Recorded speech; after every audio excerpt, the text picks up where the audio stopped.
देसा मस्ट देसा फर्स्ट, लेकिन ये तभी हो सकता है जब वहां पर जो है वो रोड पहुंचे धरियान गांव, और वहां पर अभी भी जो है वो शायद से कोई 50 साल पुराने पोल जो है वो वहां पर है। माने कि डिपार्टमेंट ने लाशें खड़ी करके रखी हुई हैं वहां पर, और एक लाश 5 और लाशें तैयार कर जाएगी।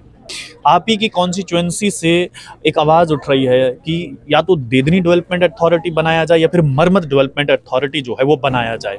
साल में आपने क्या कर लिया जो आप अब जीएमसी की बात कर रहे हैं कि इंफ्रास्ट्रक्चर सही नहीं है, वहां पर डॉक्टर्स नहीं। नोएडा वेस्ट से विधायक शक्तिराज परिहार इस समय मेरे साथ है। परिहार साहब, आज टूरिज्म पर जो है बात हुई, और मुझे याद है कि जब आप चुनाव जीतकर पहली बार देसा गए थे, आपने कहा था देसा मस्ट देसा फर्स्ट, लेकिन ये तभी हो सकता है जब वहां पर जो है वो रोड पहुंचे। तो आज आपने देसा का नाम फिर से लिया है, और क्या क्या आने वाला है? आज तो बहुत सारे डिपार्टमेंट्स की ग्रांट्स थी, सीएम साहब ने उस पर रिप्लाई करना है। बड़े सारे डिपार्टमेंट्स हैं, टूरिज्म है, पावर डेवलपमेंट डिपार्टमेंट है, रेवेन्यू का है, जीएडी का है, बहुत सारे हाउसिंग अर्बन डेवलपमेंट का है, बड़े सारे डिपार्टमेंट्स की ग्रांट है। लेकिन टूरिज्म पे जब बात हुई, मैंने अपनी बात ये रखी है कि वहाँ बहुत सारे ऐसे स्पॉट्स हैं जिनको एक्सप्लोर करने की ज़रूरत है। वो देसा के अंदर हो, कास्तीगढ़ में हो, आपके देदनी में हो, मरमत के एरिया में हो, असर के एरिया में हो, उनको एक्सप्लोर किया जाए। और मैंने एक बात वहाँ कही कि धारा 370 ख़त्म होने के बाद जम्मू कश्मीर में टूरिस्ट का फुटफॉल बढ़ा है। यहाँ टूरिस्ट ज़्यादा, वो जम्मू में हो, कश्मीर में हो, ताकि यहाँ माहौल ठीक है। आज कोई कश्मीर के अंदर पत्थरबाजी नहीं, हड़तालें नहीं। आज टूरिस्ट यहाँ पे ज़्यादा आ रहा है, और रिलीजियस टूरिज़्म की भी उसका भी जिक्र हुआ है। हमारे वहाँ चनाब पे वहाँ राफ्टिंग का हो, वहाँ जो भी आप ये मान के चलें कि बाकी डिपार्टमेंट में भी, पावर डिपार्टमेंट में भी बात हुई है कि जनरेशन पे हमको फोकस करना है, कि इतना पोटेंशियल होने के बावजूद भी ये सरकार 70 साल से कुछ नहीं कर पाई। आज भी अगर सेंट्रल सेक्टर में ही आज जो प्रोजेक्ट्स के काम चल रहे हैं, जम्मू कश्मीर सरकार ने 20,000 मेगावाट का हमारा हाइड्रो पोटेंशियल है और 1100 मेगावाट जम्मू कश्मीर सरकार अभी तक बना पाई है। आपने बिजली की बात की, तो मैं जिक्र करूंगा कि धरियान गांव, और वहां पर अभी भी जो है वो शायद से कोई 50 साल पुराने पोल जो है वो वहां पर है। माने कि डिपार्टमेंट ने लाशें खड़ी करके रखी हुई हैं वहां पर, और एक लाश 5 और लाशें तैयार कर जाएगी।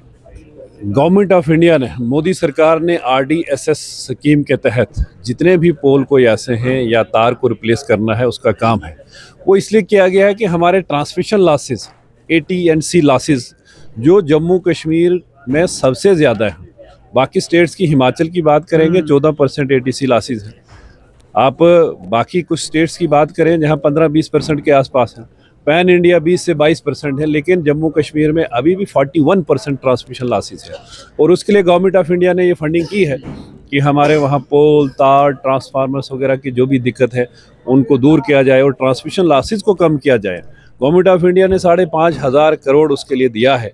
यह अब इस सरकार का काम है कि उसको इम्प्लीमेंट करवाए। मैंने पीछे भी अपनी बात रखी थी, सीएम साहब को कहा था कि उसका काम बड़ा स्लो है। अदरवाइज फंडिंग की कोई दिक्कत नहीं है, ऑन ग्राउंड वो उस काम में तेजी आए ताकि लोगों को फैसिलिटीज मिल सके। नंबरदार चौकीदार की आपने बात करी, सरकार लगता है इनिशिएटिव लेगी उन पे? मुझे लगता है कि सीएम साहब जब रिप्लाई करेंगे तो वो बताएंगे। नंबरदार चौकीदार 1500 और 1501 रुपये उनकी सैलरी है। हमने डिमांड की है कि उनकी सैलरी, उनका ऑनरेरियम, सैलरी तो नहीं, वो ऑनरेरियम उनको जो मिलता है वो उनका बढ़े। और खासकर मैंने जो आज एक बात यहाँ पे रखी थी कि जो नए पटवार हल्कास बने, पटवार हल्के 5-5, 6-6 पंचायतों पे एक पटवार हल्का है, तो उनका नए पटवार हल्के वहाँ बने ताकि लोगों को कोई दिक्कत ना आए। भद्रवाह डेवलपमेंट अथॉरिटी की बात हो रही है, भलेस डेवलपमेंट अथॉरिटी की बात हो रही है, बहुत अच्छी बात है। आप ही की कॉन्स्टिट्यूएंसी से एक आवाज़ उठ रही है कि या तो देदनी डेवलपमेंट अथॉरिटी बनाया जाए या फिर मरमत डेवलपमेंट अथॉरिटी जो है वो बनाया जाए। नहीं, वो देदनी हो या मरमत हो, हमारा ये मानना है कि इन एरियाज़ में जो भी ऐसे टूरिस्ट स्पॉट हैं उनको एक्सप्लोर किया जाए, वहाँ फैसिलिटीज़ लोगों को मिले। यानी वहाँ के लिए अच्छी कनेक्टिविटी हो, वहाँ रहने के लिए अच्छी जगह हो, वहाँ घूमने फिरने के लिए एक अच्छा माहौल, वहाँ पे एटमॉस्फेयर हो, उसके लिए हम सबको काम करना। वो न केवल मरमत या देदनी में, हमारी बहुत सारी और भी जगहें हैं जहाँ भी मेरी कॉन्स्टिट्यूंसी हो या डोडा में हो या किश्तवाड़ में, ऐसी जैसी जगहें जो भी हैं उनको एक्सप्लोर करने की ज़रूरत है। और मैंने आज सरकार पे क्वेश्चन मार्क खड़ा किया है कि पिछले 6 महीने सरकार को बने हुए, लेकिन एक भी इनका मंत्री अभी तक डोडा किश्तवाड़ वहाँ पे नहीं आया। मैंने इनको कहा है कि यहाँ जम्मू में बैठ के यहाँ पता नहीं लगता है, वो हमारे फारफलंग एरिया में, उस एरिया में आके वो देखें लोगों की दिक्कतें क्या है और उनको एड्रेस करने का काम करें। हमने देखा कि जब गवर्नमेंट मेडिकल कॉलेज की बात आपने विधानसभा में की, तो आप ही के साथी डोडा ईस्ट से विधायक महराज मलिक उन्हें थोड़ा सा बुरा लग गया और उन्होंने तंज कसा कि 10 साल में आपने क्या कर लिया, जो आप अब जीएमसी की बात कर रहे हैं कि इंफ्रास्ट्रक्चर सही नहीं है, वहां पर डॉक्टर्स नहीं है। मेडिकल कॉलेज जो है ये भारतीय जनता पार्टी की देन है। जो डोडा का मेडिकल कॉलेज है भारतीय जनता पार्टी की देन है।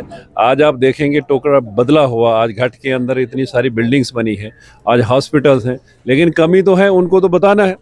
जो भी वहाँ दिक्कतें हैं अगर लोगों को फेस करनी पड़ती है, अगर वहाँ एम्बुलेंसेज की दिक्कत है, वहाँ पे अगर स्टाफ की दिक्कत है, उनको हमने हाईलाइट करना है और सरकार का जवाबदेह है, उनको बताना है कि वो कब तक वो पूरा करेगी। उसमें अगर कोई अपनी बात रखता है, करता है, उससे हमें कोई नहीं, लेकिन हमने अपना जो काम करना है जो लोगों के हित में, हम अपोजिशन में हैं, अपोजिशन का रोल निभाएंगे कि एक कंस्ट्रक्टिव अपोजिशन का काम हम करेंगे और लोगों के इश्यूज को उभारेंगे। बहुत शुक्रिया बातचीत करने के लिए। शक्तिराज परिहार बातचीत कर रहे थे और मरम्मत या फिर देदनी डेवलपमेंट अथॉरिटी की नहीं बल्कि उन स्पॉट्स को उजागर करने की जरूरत है जहां पर टूरिस्ट जा सके। आप लोग देखते रहे स्ट्रेट टॉक्स, मुझे ठाकुर को दीजिए इजाजत, धन्यवाद।